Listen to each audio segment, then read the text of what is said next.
Hey everyone, it's Sven, fatbike.com.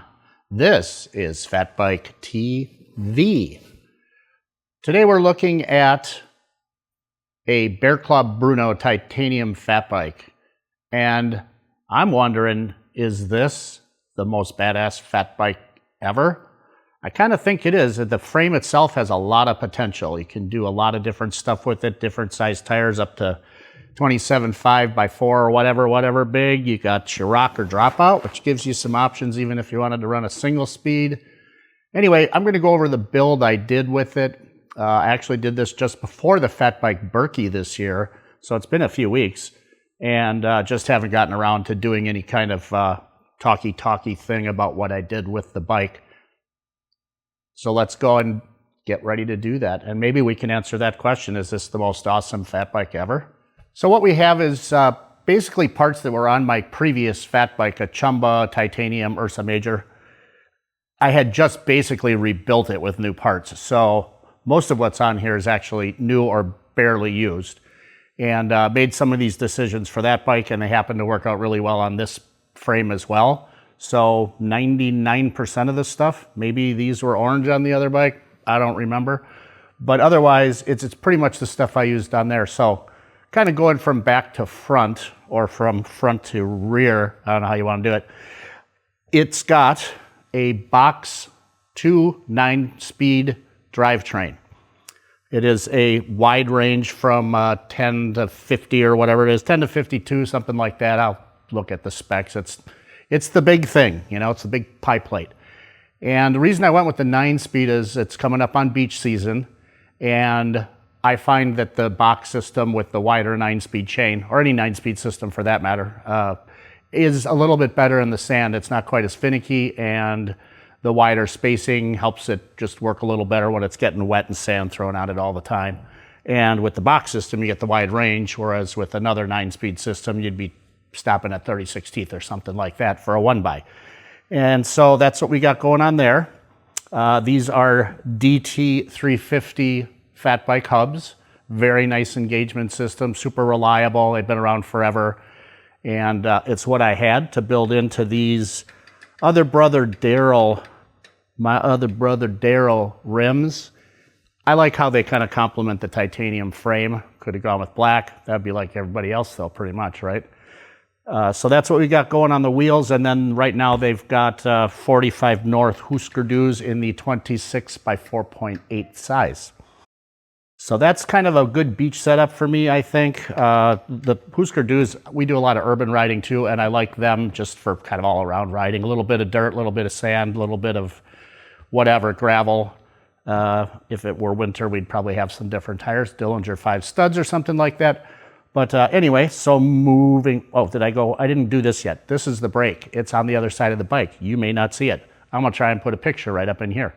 It is a Magura MT5 hydraulic brake. That's what I had around. I guess if I had my real druthers on this one, I'd probably have used a TRP Spike mechanical brake, but like I said, these were here. I didn't have to pay extra money for them, so here they are on this bike.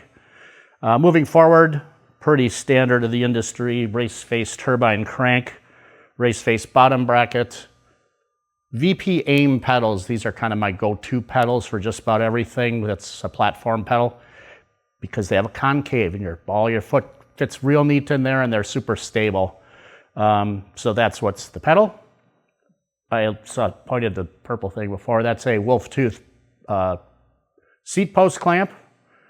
It's underneath this clamp is a Whiskey carbon seat post. I don't think Whiskey makes these anymore, but I have it, so I'm using it. And another thing that's not made anymore, unfortunately, is a WTB Valcon saddle. So I have been collecting up a few because it's the one saddle that really seems to work for me right now. First it was Celitalia way back in the day. I don't even remember if there was another one, and then the Valcon, been riding these for years and years. So that's that thing. Sturdy bag designs, bag with tubes and tools in it these are tubeless, but I don't trust tubeless that much all the time, so you gotta have a tube. That's what's in there. Moving forward, got some nice graphics, Bearclaw. Another wheel on the front, much like the one on the back. It is a DT Swiss 350 hub with my other brother Daryl's and a Husker Du. right now, and I wanted to kind of do this video before tomorrow or the next day, it's got a whiskey carbon fork on, which is how I've been riding it the past couple of times. But I just got a Salsa Kingpin fork because I want to have some more mounts for when we do our trips across the lake to over to Michigan and find some sand to have fun on.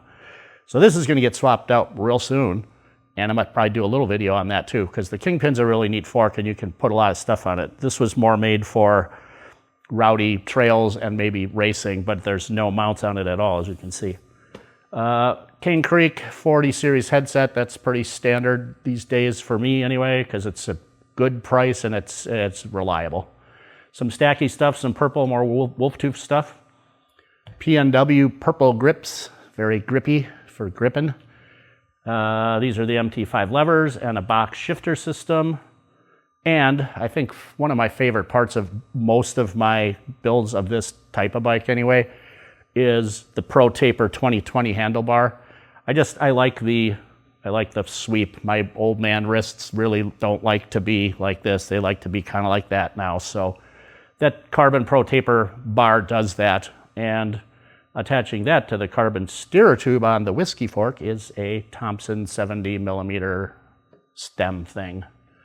And then it's got a bell. Bells rule. You should have a bell on your bike. So that's pretty much what I've done with it. If you get any questions, ask me. It's got internal routing. That was something that was kind of fun to do. I still got a hole here for a dropper post, but I don't really use dropper posts all that much, although next winter I might. But otherwise, you can see here the rear derailleur cable goes in down here and out down there, goes in here and comes out over there and goes over to here. Nice and clean. And I think if you were going to do hanging on your bike stuff, it's a little nicer not to have cables out in the open. We'll see how reliability is. They're not the easiest thing in the world to get in there. Takes a little futzing around. I think it took Steven and I a good 45 minutes to get the couple cables run that we did run. But they're in there now and they're working. One other thing I can point out on this bike is the attachment points. There's all sorts of stuff. You got a couple mounts here for fenders and or racks. You got a rack mount there. You got triple bosses here, and you got a double up there for putting your feed bag on. And I gotta say, I really like that because the bags tend to flop around up there when you're moving the bike, when they hold on right here with a Velcro. This makes it a lot more sturdy. And then even underneath there's 1, 2, 3. 3 triple stops underneath the frame too. So lots of attachment points.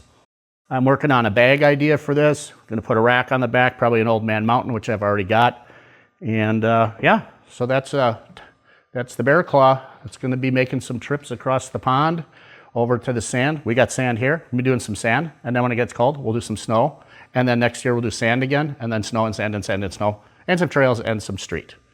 All right, so there you have it. I hope you enjoyed watching what we did to put this bike together. And if you like this kind of stuff, please subscribe to the Full Spectrum Cycling YouTube channel. We sure could use your support, and we'll see you on the next one. Sven out.